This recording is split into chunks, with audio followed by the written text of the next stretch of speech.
আসসালামু আলাইকুম প্রিয় ভাই ও বোনেরা, আপনারা সবাই ভালো আছেন? আলহামদুলিল্লাহ, আমিও ভালো আছি। সকালে গাছ থেকে যে এই মালবেরি ফলগুলো টোকায় আনছে, টোকায় না পেড়ে আনছে এগুলো গাছ থেকে। তারপরে ওদের দেখে আমি গেলাম গাছটা দেখতে, দেখি গাছ ভর্তি করা ফল দিয়ে। মাশাল্লাহ, কিন্তু পাকে নাই, একটা দুইটা পাকে, তারপর পাকে যে মাটিতে ফালায় রাখছে। যেগুলো ফালা রাখছে এগুলো কিন্তু খাওয়া যাবে না, নষ্ট হয়ে গেছে। কিন্তু কালারটা মাশাল্লাহ এত সুন্দর, এই যে কি সুন্দর, মানে অনেক রসালো। কিন্তু এই ফলটা কিন্তু খেতে আমার কাছে তত ভালো লাগে নাই। যেগুলো লাল সেগুলো একটু টক টক, আর যেগুলো মানে একদম কালো হয়ে গেছে পেকে, এগুলো তত একটা মিষ্টি না, কিন্তু আঙ্গুরের মতো ফ্লেভার আসে আমার কাছে, এমন লাগলো। তারপর আমি গাছ থেকে কিছু মালবেরি পেড়ে তারপর বাড়িতে আইসা পড়ছি। বাচ্চা মেয়েদেরগুলি কিন্তু অনেক পাকা ছিল, আমারগুলি তত একটা বেশি সুন্দর না। বাড়িতে এসে দেখি বাজার আনছে, কালকে 25 রমজানে আমাদের ইফতারি দেওয়া হবে, বাড়িতে বানাই দিব। তার জন্য এই যে কিছু বাজার আজকে নিয়ে আসছে, কালকে আবার কিছু বাজার আনবে।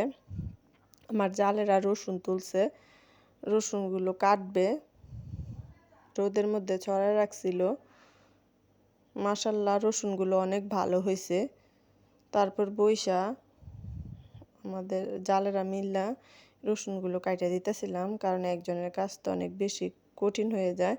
আর এখান দিয়ে আবার আমাদের গরুটার শরীর ভালো না, আমার গরুটা একটু অসুস্থ হয়ে গেছে। গরুটার শরীরে অনেক জ্বর, হাঁটতে পারতেছে না, পায়েরও সমস্যা হয়ে গেছে। তার জন্য ডাক্তার ডাকছি, ডাক্তার এসে দেখতেছে যে জ্বর কেমন আছে। তারপরে দেখে সুই দিয়ে গেল, কিন্তু তারপরেও গরুটা কিন্তু সারাদিনও কোনো ঘাস খায় নাই। গরু কিন্তু পা ভেঙে শুয়ে থাকে, কিন্তু ব্যথার জন্য পা ভাঙতে পারতেছে না, এভাবে শুয়ে আছে।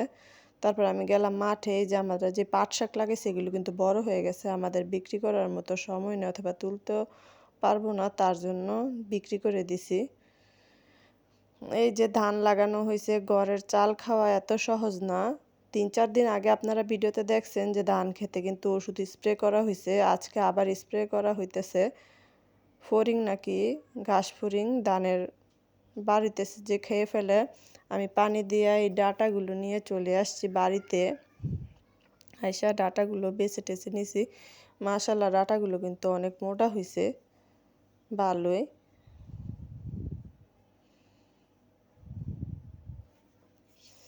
আর রান্না করছি একদম অনেক তাড়াতাড়ি, একদম নরম হয়ে গেছে, এত ভালো লাগছে রান্না করার পরে। সব সবুজ সবুজ আছে। এই যে আবার রাতেও দেখতে গেলাম, একটু আগে দেখি যে না, এখনো ঘাস সামনে দিয়ে রাখছি, গরুটা খাইতেছে। গরুটার জন্য একটু দোয়া করবেন। আজকে এই পর্যন্তই, আল্লাহ হাফেজ। গরুটা কিভাবে তাকায় আছে দেখেন, আমি মোবাইলটা ধরাতে আলো দিয়ে। ওটার জন্য অনেক খারাপ লাগতেছে, পালা জিনিসের মায়া বেশি।